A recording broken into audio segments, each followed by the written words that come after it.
Hello नमस्ते। म चाहिँ आज लाइभ बोर्डिङ आर्ट लिएर उपस्थित भइसकेको छु। यहाँ चाहिँ लाइभ बोर्डिङ आर्ट गरिरहेको छु। सबैले हेरिराख्नु भएको छ, मैले पनि गरिरहेको छु। रमाइलो थियो। आज सकिसकेको छु। यो चाहिँ बुटोलको लाइभ बोर्डिङ आर्ट थियो, जुन चाहिँ मलाई बेहुलीले गराउनु भन्नुभएको थियो र आफ्नो ग्रुम्स अथवा दुलालाई उपहार दिने भनेर चाहिँ भन्नुभएको थियो, गराउँदै थिएँ। यस्तै गर्दा गर्दै कहिले कहिले बिचमा डिस्टर्ब हुन्थ्यो, यसो छेकिदिनुहुन्थ्यो कहिले कहिले, त्यसैमा गर्दा गर्दै गर्ने रमाइलो हुन्थ्यो।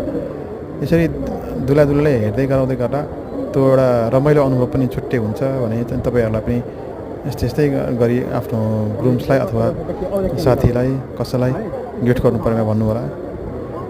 आफ्नो ग्रुम अथवा ब्राइडलाई यस्तै गर्नु परेमा भन्नु होला। रमाइलो हुन्छ गर्दाखेरि। एउटा दिनको सुरुवातीमा गरिसकेपछि पछिबाट चाहिँ लास्टमा दिने बेला चाहिँ एउटा कसरी दिएको थियो र कसरी गएको थियो भनेर एनाउन्समेन्ट गरिएको हुन्छ। यसमा चाहिँ रमाइलो लाग्छ कसरी गरिएको थियो भनेर। मैले चाहिँ यहाँ लगभग बनाएर भइसक्नु लागेको छु।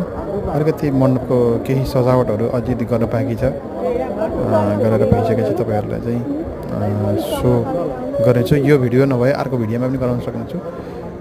यो भिडियोमा तपाईँहरूलाई जानकारी दिन खोजिरहेको छु के भने तपाईँहरू पनि आफ्नो कसैलाई यसरी गरेर गिफ्ट गराएर दिन सक्नुहुन्छ भन्नु होला। केही भएमा गर्नु परेमा भन्नु होला।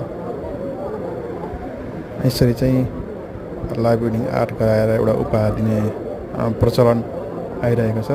तपाईँहरूलाई पनि केही आवश्यक परेमा भन्नु होला भन्दै म तपाईँहरूलाई एकछिन हेर्नु होला भन्दै म यहाँबाट छुट्टिन्छु। हस्त नमस्ते।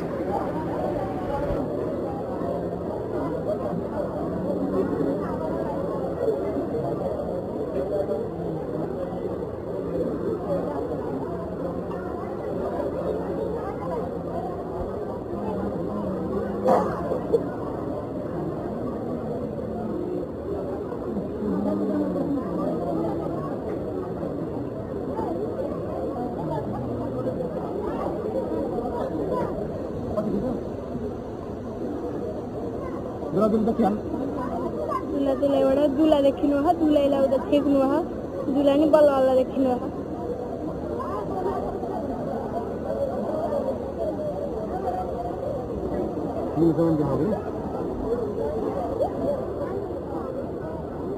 सबले छेक्दिनु हा, ठ्याक्क देखाउन लैजाँदा बित्तिकै छेक्दिनुहुन्छ।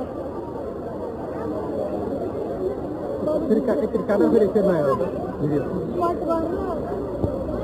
फेरि नआयो।